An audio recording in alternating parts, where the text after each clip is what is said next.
오늘부터는 또 새로운 제목인데요. 경애라고 하는 것이 무엇인가 라는 제목을 가지고, 경애는 은혜에 대한 반응이다. 은혜에 대한 반응이다. 근데 그것을 여호수아를 통해서 이제 보고자 합니다. 우리가 좀 오래됐지만 한번 생각해 볼까요? 우리가 솔로몬이라고 하는 사람은 어떤 사람이었는가? 솔로몬은 어떤 사람이었어? 간단하게 요약하면 전무후무한 지혜자 그랬습니다. 그가 말하기를 뭐라고 했어요? 하나님을 경외하는 것이 우리 사람의 본분이다 라고 그렇게 말씀하셨죠. 그 다음에 이제 모세를 통해서 우리가 보았는데, 모세는 또 한마디로 이야기하면 전무후무한 선지자다 그랬습니다. 선지자. 참 선지자 중에 선지자요 최고의 선지자다라고 하면서, 그는 주님을 닮은 그런 온유한 사람이다 해가지고 주님의 마음을 닮은 사람이고 주님의 마음을 가진 사람이 이야기를 뭐라고 이야기를 했냐면 하나님의 요구가 무엇이냐, 그렇죠? 하나님이 우리에게 요구하는 게 뭐냐라고 이야기하면서 경애다 그렇게 이야기를 했죠. 경애다. 경애하는 것이 마땅하다라고 이야기를 하셨어요. 자, 이제 오늘은 이제 여호수아를 통해서 이제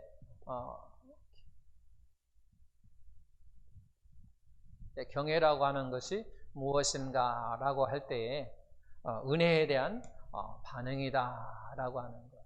은혜에 대한 반응. 자, 여러분 한번 연상해 보십시오. 뭘 이야기하는 건지 한번 연상해 볼까요? 전북 진안이 나왔습니다. 그리고 서울 노량진이 나왔어요. 그리고 광주 전남이 나왔어요.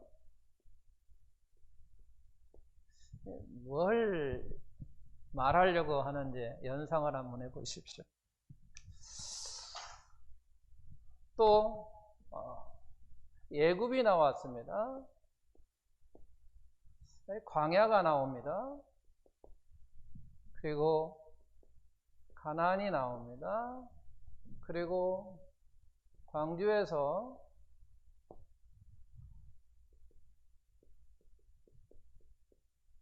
삼각동이 있고 오치동이 있고 그 다음에 광산구 오산동이 있습니다. 무슨 말을 하려고 하는데 연상이 됩니까? 전북 진안은 제 고향입니다. 제가 이곳에서 태어났습니다. 저에게 의미가 있는 곳이죠. 태어났던 곳. 저에게 의미가 있어요. 이제 서울 노량진입니다. 서울 노량진은 제가 아주 최고 젊었을 때 밤잠을 설쳐가면서 공부하던 시절입니다. 그러면서 어떤 의미가 있냐면, 여기는 제가 공업계, 실업계 계통으로 제 진로가 엔지니어링으로 여기까지 왔습니다. 그런데 이 순간에 다시 제가 인문계로 바뀝니다. 서울서 공부하면서 인문계로 바뀌어요. 그래서 밤잠을 설치가면서 공부해서 이제 대학에 들어갑니다. 여기까지입니다. 그리고 그 후에 이제 강주 전남이라고 하는 것은 제가 이제 군대를 오게 되는 거죠. 그래서 군대 생활을 전남과 강주에서 20년이라는 세월을 군대 생활을 합니다. 다 저에게 의미가 있어요. 근데 제가 여러분들에게도 마찬가지로 이런 의미를 두고 자기의 장소를 세 곳이 됐든 두 곳이 됐든 한번 집에 가서 가만히 생각해 보십시오. 나에게 어떤 의미가 있었던 곳을 어떤 전환하는 점을 통해서 한번 보고, 나중에 오후 예배가 다시 개회가 되면 그때 서로 나누고자 하는 그런 겁니다. 자, 또 여기는 제가 보면 이제 광주에서 삶은 이제 지역에서 좀 짧게 내가 나눈 거예요. 이 삼각동에서는 제가 어떻게 보면 육의 삶을 사는 시절입니다. 군대 생활을 하고 있는 현실이죠. 그리고 오치동이라고 하는 것은 어찌냐? 여기는 교회를 중심으로, 교회를 중심으로 제가 이제 영적으로 성장하고 자라는 곳입니다. 그리고 그것이 이제 때가 지나서 이제 이 우산동은 제가 이제 목사가 돼서 처음 교회를 세워서 개척하고 목회의 이제 활동을 시작하는 점입니다. 이게. 이렇게 자기 나름대로의 자기의 어떤 장소를 통해서 자기 어떤 전환점, 그런 걸 우리가 한번 생각해 볼 수 있다는 거예요. 제가 왜 이 서두에 이런 이야기를 하느냐면, 자, 애굽이 나옵니다. 그리고 광야가 있습니다. 가나안이 있어요. 여호수아는 이 세 지역에 의미가 있는 지역입니다. 여호수아는 애굽에서 살았어요. 애굽에서 살았어요.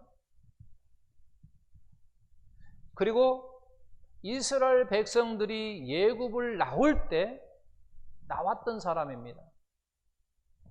그러니까 애굽에서 살았고 이스라엘 백성들과 함께 애굽에서 나올 때 같이 나왔어요. 그리고 어디로 갔냐면 광야로 갔어요. 그래서 그는 광야에서 또 살았어요. 광야의 삶을 경험한 사람입니다. 광야에서의 삶을 경험했어요. 자, 그리고 이스라엘 백성들이 20세 이상으로 나온 사람들이 갈렙과 여호수아만 가나안에 입성하게 됩니다.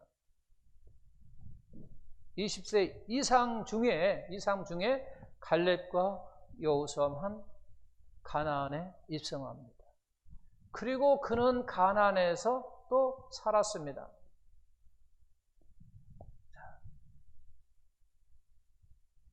오직 여호수아하고 갈렙만이 애굽의 삶을 경험한 사람이요, 광야에서의 삶을 경험한 사람이요, 가나안에서의 삶을 경험한 사람입니다. 그러므로 이들은 정말 뭐한 사람이냐? 할 말이 많은 사람입니다. 한번 생각해 보십시오. 왜? 자, 첫 번째로 유월절을 경험했어요. 유월절만 경험해도요, 정말 할 말이 많아요. 한번 생각해 보십시오. 유월절만 경험했다고 해도 여호수아는요, 많은 사람들에게 정말로 어마어마하게 할 말이 많아요. 왜냐하면 하나님께 이스라엘 백성들을, 그 백성을 애굽에서 내기 위해서 그들에게 10재앙을 내리셨잖아요. 그 10재앙을 하나님께서 모세를 통해서 막 역사하시는데, 능력의 역사를 하시는데, 그것을 직접 경험하고 직접 본 사람이에요. 누가? 여호수아가. 그래서 그것만 생각해도 정말 할 말이 어마어마하게 많은 사람이에요. 그런데 그가 또 뭘 경험했어요? 광야에서 하나님께서 능력의 역사를 행하는 것을 현장에 있었어요. 여호수아는요, 출애굽기를 읽어보십시오. 그 광야에서의 하나님이 능력의 역사를 하시는데, 그들을 이스라엘 백성에서 이끌어내시더만이 앞에 홍해바다가 가로막히니까 홍해바다를 쫙 나눠가지고 그들을 쫙 건너게 하시며, 느비딤에 도착하니까 사막에서 막 헤매고 있을 때에 목말라 막 많은 사람들이 아우성칠 때 물이 있어서 가서 먹으려고 하다가 써서 먹지 못할 때 그 물을 탁 역사하사 단물로 바꾸셔서 그들이 막 또 마시고, 그것뿐만이 아니라 그들이 고기가 먹고 싶다고 하니까 하늘에서 막 고기도 막 내려주시고, 그런 걸 다 뭐 한 사람이요? 체험한 사람이란 말이에요. 그러니 할 말이 얼마나 많을 것 같냐 말이죠. 할 말이에요. 그것뿐만이 아니잖아요. 또 가나안에서도 보게 되면요. 가나안에서도 전쟁, 가나안 전쟁이잖아요. 전쟁인데 하나님이 어떻게 역사하는 것을 그는 눈으로 직접 그리고 체험 다 했단 말이에요. 그러므로 말미암아 여호수아는 우리에게 무지 할 말이 많은 사람이란 말이에요. 엄청나게 할 말이 많은 사람이요. 영적으로 우리에게 하나님이 어떠한 분인가를 말씀하시는 데 있어서 정말로 할 말이 많은 사람이란 말이에요. 수없이 많은 사람.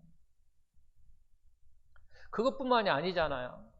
또 여호수아는 어떤 사람인가? 어떤 일을 한 사람인가? 한 일이 있고 어떤 사람일까라고 우리가 보면 그는 아까 제가 읽지 않았던 성경 말씀을 보게 되면 먼저 출애굽기 17장에 보면 무슨 얘기입니까? 아말렉과 전쟁하고 나가 싸웁니다. 그러니까 전쟁에서도 경험이 있는 사람이에요. 아말렉과 싸워서 나갑니다. 산 정상에서 모세가 이렇게 내려다보니까 모세가 하나님께 주신 그 지팡이를 함께 탁 들고 있으면 막 여호수아와 그의 군사들이 막 아말렉을 밀쳐버리고 또 힘들어서 손이 촥 내려오면 이제는 반대로 아말렉이 다시 여호수아 군대를 막 무찔러버리고 막 이러니까 옆에 있는 아울과 훌이 가만히 생각하니까 우리 모세가 손을 들고 있으면 막 하고 손이 내려오면 막 당하고 그러니까 이제 돌을 하나 주스다가 탁 놓고 거기에 모세를 딱 앉히고 양쪽에 손을 탁 들고 있잖아요. 같이 손이 안 내려들어요. 그러니까 그냥 여호수아와 그의 군대들이 그냥 아말렉을 쫙 물리치잖아요. 그가 경험이 있다는 얘기예요. 그것뿐만이 아니잖아요. 또 민수기 13장에 보면 무슨 얘기입니까? 여호수아가 정탐군으로 가잖아요. 정탐군으로 간다는 얘기는 무슨 얘기냐면 한 지파의 대표자라는 얘기예요. 그냥 아무나 간 게 아니에요. 대표자로서 한 지파의 지도자로서 간 거란 말이에요. 지도자로서 간 거예요. 이게 무슨 얘기냐면 그는 한 지파의 지도자라고 하는 얘기예요. 지도자라고 하는 얘기는 또 다른 말로 얘기하면 리더라고 하는 얘기고 리더라고 하는 얘기는 리더십이 있다는 얘기예요. 그냥 일반적인 사람이 아니에요. 그는 지도자예요. 한 지파의 대표자, 리더십을 가지고 있는 사람이라고 하는 거예요. 또 보니까 출애굽기 33장에 보니까 자기의 친구들과 대화하는 것처럼 하나님과 모세와 대화를 탁 하고 진으로 돌아갔어요. 그럼에도 불구하고 여호수아는 어디에 남았더라? 회막에 남았더라. 그런 거예요. 이 회막이라고 하는 것은 구약에서 회막이라고 하는 것은 하나님이 임재한다고 하는 것을 상징하는 곳이에요. 회막이라고 하는 하나님께서 임재한다고 하는 그와 같은 상징이 있는 곳이 회막이란 말이야.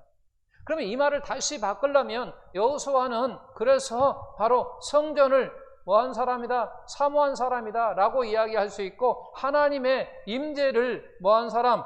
사모한 사람이라고 이야기했고 이것을 오늘말로 바꾸면 말씀을 사모하는 사람이라고 말할 수 있다는 얘기예요. 그러니까 여호수아가 한 일도 되지만 여호수아는 어떤 사람이냐? 바로 이런 사람이에요. 그것뿐만이 아니에요. 자, 모세가 하나님을 어떻게 섬겼고 하나님은 반대로 모세를 어떻게 대했는가를 알 수 있다라고 하는 거죠. 어떻게 되어 있어요? 친구처럼. 그렇잖아요. 자기의 친구와 같이 대화하는 것처럼 하나님과 모세가 서로 대면하고 진으로 서로 돌아갔단 말이에요. 그러니까 친구처럼 해. 그것을 가장 가까이에서 뭐 한 사람이에요? 지켜본 사람이에요. 지켜본 사람. 안단 말이에요. 지금 모세가 하나님을 어떻게 섬기는지를 그리고 하나님은 모세를 어떻게 대하는지를 직접 눈으로 가장 가까운 곳에서 본 사람이란 말이야. 누가? 모세, 여호수아가 그랬다니. 여호수아가 그러한 사람이란 말이야. 그래서 정말로 여호수아는 영적으로 보더라도 우리에게 정말로 할 말이 많은 사람이에요. 그냥 할 말이 많은 게 아니라 이렇게 한 사람이에요. 그리고 이제 아까 우리가 읽었던 여호수아 1장 1장 6절 이게 무슨 말씀이냐면 이제 모세가 죽자 하나님께서 여호수아에게 찾아와서 이야기를 하는 거예요. 여호수아야, 이제 네가 이제 이스라엘 백성들을 가나안으로 이제 인도하라고 하는 거예요. 인도하라고 하니까 두려운 거예요. 두려운 거예요. 아, 하나님, 제가 어찌 그 일을 감당합니까? 두렵습니다. 그러니까 우리 하나님께서 하신 이야기예요.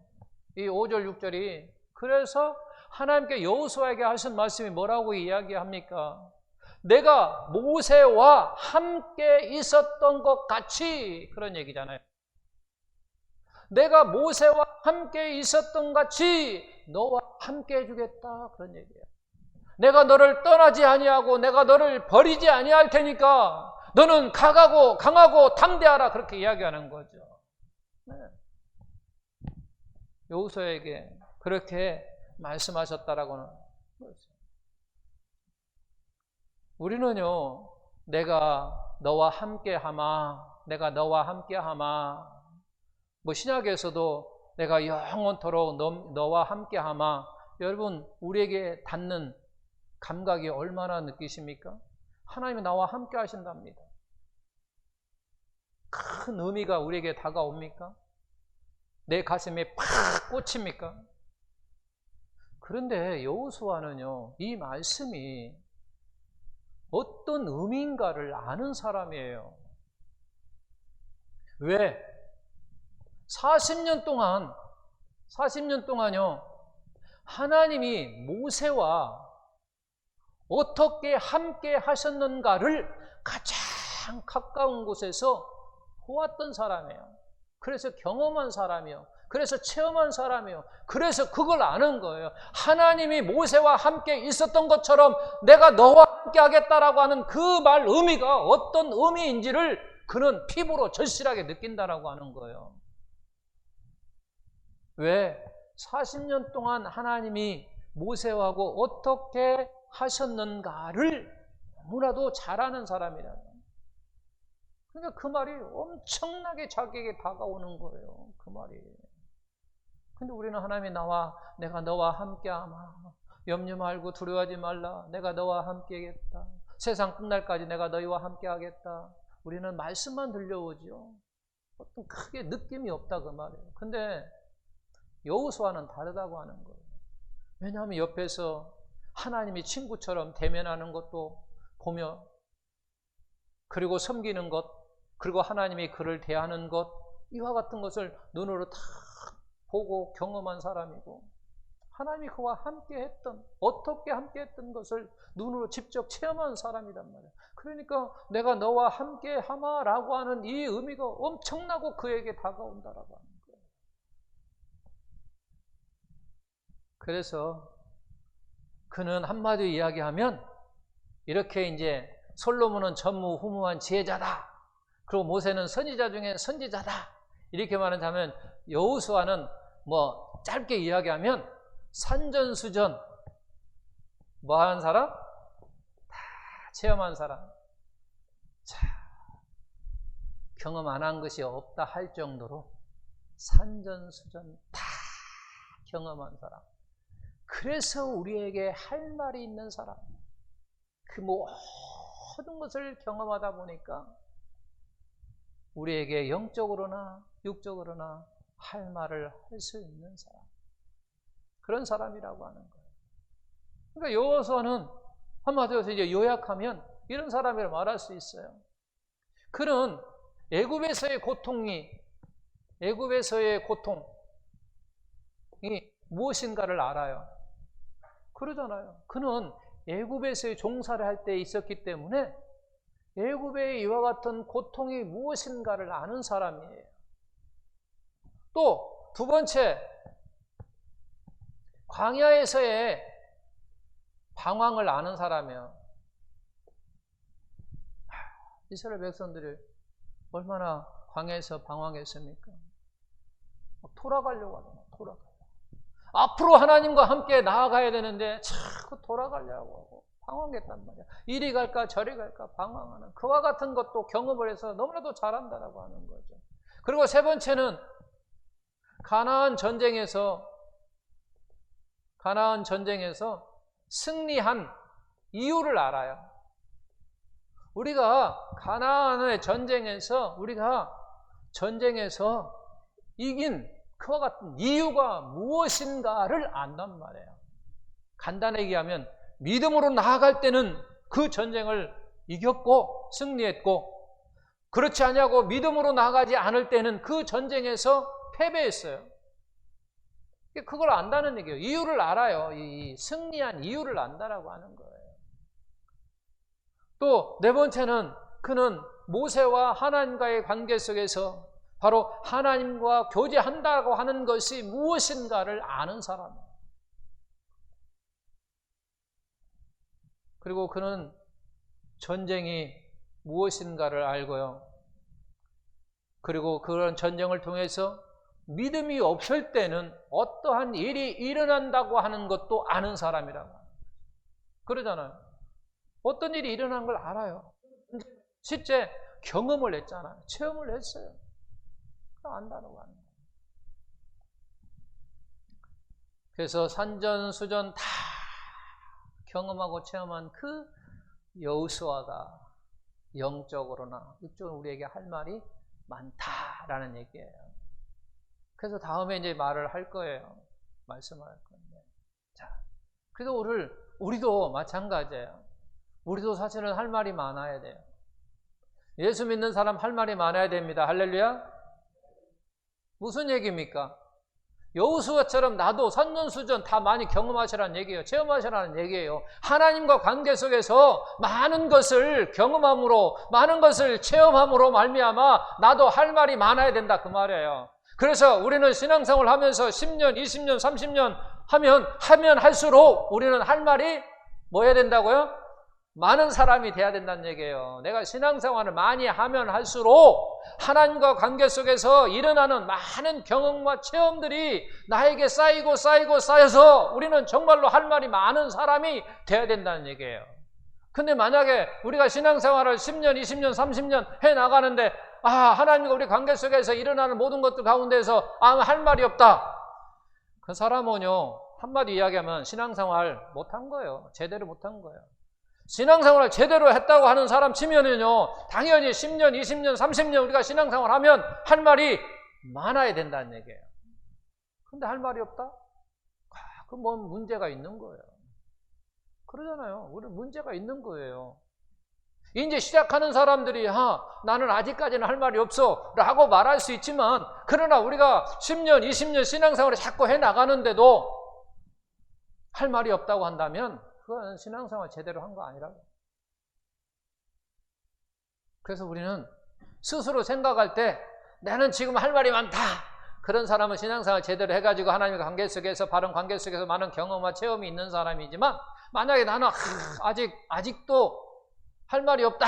그런 사람은 더 분발하셔서 하나님과 바른 관계 속에서 많은 체험과 경험을 통해서 정말 나중에는 내 자녀들에게도, 아니면 또 다른 사람에게도, 또 믿지 않는 사람에게도 우리는 뭐 해야 된다고요? 할 말이 많은 사람이 돼야 된다는 얘기예요. 할 말이 많은 사람이 돼야 된다는 얘기예요. 할 말이 많은 사람이 돼야 돼요. 사무엘상 1장에 보면 한나가 나옵니다. 한나가 사무엘을 낳고 나서 그가 기도하면서 하나님께 감사의 기도를 드리는데, 어떻게 이야기하냐면 그렇게 기도를 합니다. 간단하게 이야기해요. 내 입술이 원수를 향하여 크게 열렸으니 기뻐한다. 그렇게 이야기해요. 내 입이 크게 열렸으니 내가 기뻐한다. 그런 얘기예요. 우리가 사무엘상 한나에 대한 이야기를 아시는 분은 제 말이 무슨 이야기를 하는데 그거예요. 분인나가 첩이고 한나가 본처예요. 그런데 분인나가 본처인 한나가 아이를 못 낳으니까 씹는 거예요. 아기도 못 낳는 여자. 이렇게. 원수가 된 거예요. 그래서 나중에 이제 한나가 아이가 낳았어요. 아이를 낳았어요. 사무엘이라는 아이를 딱 낳았어요. 사무엘 아이를 딱 낳고 나서 그 원수를 향하여 부인나를 향하여 내 입이 크게 열렸다 그 말이에요. 그도 이제 할 말이 생겼다 그 말이에요. 할 말이 생겼다 그 말이에요. 너만 얘기나 나도 얘기나 너만 아이 낳았어 나도 아이 낳았어 막 이래. 여러분 그걸 아셔야 돼요. 한나가 나이가 먹었을까요? 안 먹었을까요? 한 번도 생각 안 해봤죠? 나이를 먹었어요. 여러분 생각해 보십시오. 불인나가 한나를 이제 엘가나하고 결혼한 지 얼마 안 됐는데 아이도 못 낳는다고 구박했을까요? 아니에요. 최소한은요, 몇 년은 흘렀어요. 몇 년이 흐르니까 아이도 못 낳았다고 그렇게 구박을 한 것이지 결혼한 지 얼마 안 된 한나에게 구박했을 것 같아요? 전혀 그렇지 않아요. 오랜 세월이 지났어요. 어떻게 보면 인간으로 생각할 때 이제 너는 아이 못 낳는 여자야 라고 어떤 시기가 되었다라고 하는 거예요. 만약 아직도 우리가 다른 사람에게 우리가 비난할 때 이야기할 때 아직 저 사람은 희망이 있어 그런 가운데 우리가 그 사람을 비난합니까? 그렇지 않잖아요. 저 사람이 이제 내가 보니까 전혀 소망이 없어. 전혀 아이를 낳을 수 있는 희망이 없는 여자야. 그럴 때 너는 아기도 못 낳는 여자라고 비난할 수 있고 손가락질할 수 있고 이야기를 할 수 있는 것이지 아직 나이가 젊은데 이야기하지 않는다. 그렇다면 결국은 부인나가 한나를 그렇게 고백했다라는 얘기는 어느 정도 시기가 지났다라고 하는 거예요. 시기가 지나서 아이를 너는 이제 절대 못 낳아. 그런 어떤 시기가 됐다는 얘기예요. 그런데 아이를 딱 낳고 하나니까 이제 할 말이 있는 거예요. 너 내가 늙어서 아이를 못 낳는다고 비난했지? 봐라, 나 아이 낳았어. 하고 큰 소리 친 거예요. 큰 소리 친 거예요. 입이 크게 열렸다는 얘기예요. 입이 크게 열렸다고 하는 것은 할 말이 많다는 얘기예요. 제가 무슨 얘기를 지금 하고 있습니까? 저나 여러분이나 우리는 예수를 믿고 이러한 신앙생활을 오래 하면 할수록 입이 크게 열려서 할 말이 많은 사람이 돼야 된다 그런 얘기예요. 그래서 저나 여러분이나 정말로 신앙생활을 하면서 우리 여호수아가 선전수전 다 겪고 우리를 향하여 이제 할 말을 하실 겁니다. 우리도 마찬가지로 예수 믿는 그런 가운데 신앙생활 하면서 우리도 할 말이 많아요. 우리도 할 말 많아요. 이런 상황도 우리는 할 말이 있어야 돼요. 나중에 때가 지나서 우리가 이제 아무 장애물 없이 아무 누가 뭐라고 하는 것 없이 예배를 막 잘 들을 때는 우리 닮아도 옛날에 우리에게 이런 코로나가 발생해가지고 그 발생한 가운데 뭐 2.5 단계로 해갖고 사람이 10명 이하로 사람이 모였을 때 그래도 이 아빠는 교회 가서 하나님께 예배드렸다 이렇게 말을 또 할 수 있어야 되고 그걸로 계기를 통해서 나는 또 집에서 예배를 드렸는데 그때를 시작으로 해서 우리 가정이 예배가 시작됐다 이렇게 말을 또 할 수 있고 할 말을 있어야 된다는 얘기예요. 그런데 경험을 했던 우리가 시간을 흘렀던 간에도 아무것도 할 말이 없으면 나의 신앙은요 어떻게 보면 빈 껍데기일 수 있다라고 하는 거예요. 그러면서 또 한 가지 들어가야 되는데 서두만 시작할게요. 우리는 신앙생활 하면서 할 말이 많은 사람이 되어야 된다. 오늘 말씀을 요약하면 그것이고요. 또 우리는 신앙생활 하면서 목회자로서의 설교 일주일에 한 번 가지고는요 부족합니다. 자기를 세워가는데 하나님의 자녀로 세워가는데 부족해요. 그래서 스스로 이 말씀을 스스로 읽고 그 말씀을 가지고 묵상하고 우리가 해야 된다고 하는 거죠. 그래서 성경에 여러분 다음 주에 계속 하겠지만 그리하면 오늘 말씀 있죠. 여호수아 1장 8절에 보게 되면 그렇게 했어요. 그 율법책을 네 입에서 떠나지 않게 하며 네 입에서 떠나지 않게 하며 그 말씀을 가지고 뭐하고 묵상하고 그리고 그 말씀을 뭐하라고? 지켜라 그런 얘기예요. 그래서 이 그리하면 이랬어요. 그래가지고 묵상하고 내 입술에서 율법책을 떠나지 않게 내 입에서 떠나지 않게 하며 그 말씀을 묵상하고 그 말을 지키라. 그리하면 우리 하나님께서 뭐 하신다고? 네 길을 평탄케 할 것이며 그리고 네 길을 뭐 할 것이며 형통하게 할 것이며 라고 이야기합니다. 이걸 하나님께서 여호수아에게 말씀하신 거예요.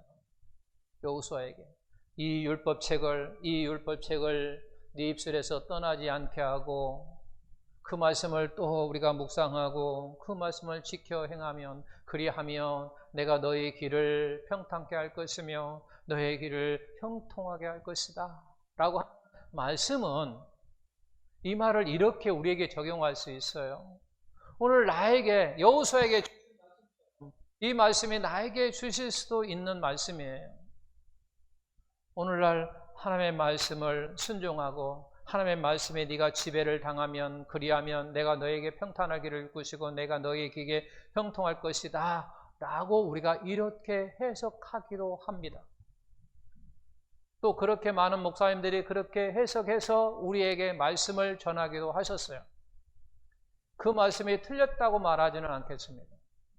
네, 그렇게 충분히 해석할 수도 있어요. 그런데 1장 8절 말씀은 어디를 준해서 주셨냐면 가나안 전쟁 문제에 대해서 주신 거예요. 다른 거에서 우리가 이렇게 방금 제가 적용한 것처럼 적용할 수도 있지만 그러나 좀 더 우리가 정확하게 이야기하면 그렇게 적용하라고 주신 게 아니라 바로 우리를 어떻게 해서 주셨냐 하면 바로 가나안 땅을 앞으로 이제 전쟁에서 여호수아가 전쟁에서 들어간단 말이에요. 들어갈 때 가나안 땅을 정복 문제에 대한 대답으로 주신 거예요. 쉽게 이야기하면 여호수아야 네가 그 율법책을 입에서 떠나지 아니하고 그 말을 묵상하고 그 말을 지켜 행하라. 그리하면 가나안 전쟁에서 내가 너의 길을 평탄케 할 것이고 평탄케 하고 너의 길을 형통하게 할 것이다 라고 하신 말씀이란 말이에요. 그러니까 가나안을 정복하기 전에 가나안 땅을 정복하기 전에 이 말씀을 누구에게? 여호수아에게 주었단 말이에요. 그 여호수아에게 준 이 말씀은 바로 어떤 문제? 가나안 땅을 정복하는 데 있어서 여기 있어서 네가 어떻게 하면 정복할 것이냐? 내 말을 네가 입술에 떠나지 아니하고 묵상하고 지켜 행하면 이 말을 다시 이야기하냐면 네가 순종하면 그런 얘기예요. 내 말에 순종하면 내가 너의 길을 평탄하고 형통하겠다. 이 말을 짧게 얘기하면 전쟁에서 승리, 즉 가나안 땅을 정복할 수 있다라고 말씀하시는 거예요. 좀 더 정확하게 이야기하면. 그러나 오늘날 이 말씀은 이제 우리는 그러면 이 말씀하고 똑같은 말씀이 어디에 있느냐? 신약에 있어요. 신약에. 그런즉 너희는 먼저 그의 나라와 그의 의를 구하라. 그리하면 그잖아요. 그리하면 뭐라고? 내가 이 모든 것을 너에게 더하시겠다. 그런 얘기예요. 우리는 이 말씀 가지고 승리를 해야 되고 여호수아는 이 말씀을 가지고 승리했다는 얘기예요. 승리했어요. 우리는 앞으로 어떤 말씀을 가지고 승리를 하냐면 너희는 먼저 그의 나라와 그의 의를 구하라. 그리하면 너희에게 이 모든 것을 더하여 주시리라 라고 우리에게 약속하셨습니다. 그런 은혜의 말씀으로 우리의 신앙생활을 승리하는 그런 은혜가 있기를 예수님의 이름으로 축원합니다.